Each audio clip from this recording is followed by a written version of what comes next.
നമ്മൾക്കറിയാം നമ്മുടെ ശരീരം എന്ന് പറയുന്ന ഒരു മെഷീനാണ്. ഈ മെഷീന് നമ്മൾക്ക് മെയിൻ്റനൻസ് ആവശ്യമാണ്. ഇപ്പോൾ നിങ്ങൾ എത്ര വില കൂടിയ കാറ് വാങ്ങിച്ചു കഴിഞ്ഞാലും അതിനൊരു മെയിൻ്റനൻസ് ആവശ്യമാണ്. അതെല്ലാ വർഷവും വർക്ക്ഷോപ്പിൽ കൊണ്ടുപോയിട്ട് അതിൻ്റെ ഓയിലും കാര്യങ്ങളും എല്ലാം മാറ്റവും മറിക്കുക, അങ്ങനെ ഒരു മെയിൻ്റനൻസ് ആവശ്യമാണ്. അതേപോലെ തന്നെ നമ്മൾക്ക് ആവശ്യമുള്ള നമ്മളുടെ ഒരു ശരീരം എന്ന് പറയുന്ന ഈ മെഷീനിന് എല്ലാ ദിവസവും നമ്മൾക്ക് മെയിൻ്റനൻസ് ആവശ്യമാണ്.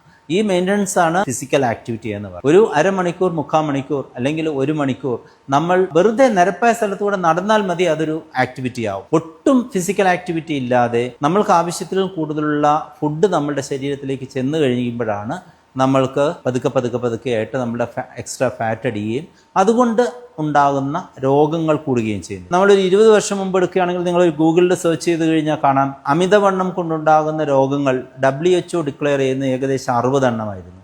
ഇന്നിപ്പോൾ 2025 നിങ്ങൾ ഗൂഗിൾ സെർച്ച് ചെയ്യാൻ നിങ്ങൾ കാണാം ഏകദേശം 200ഓളം രോഗങ്ങളുടെ പേര് ആ ലിസ്റ്റിലുണ്ടാവും, including the cancer breast, cancer colon, cancer prostate. ഇതെല്ലാം വണ്ണമുള്ള ആൾക്കാരിൽ 30 മുതൽ 50% വരെ കൂടുതലാണെന്ന് ഇത് കുറേ കാലങ്ങളായിട്ടുള്ള പഠനങ്ങൾ തെളിയിച്ചിരിക്കുകയാണ്.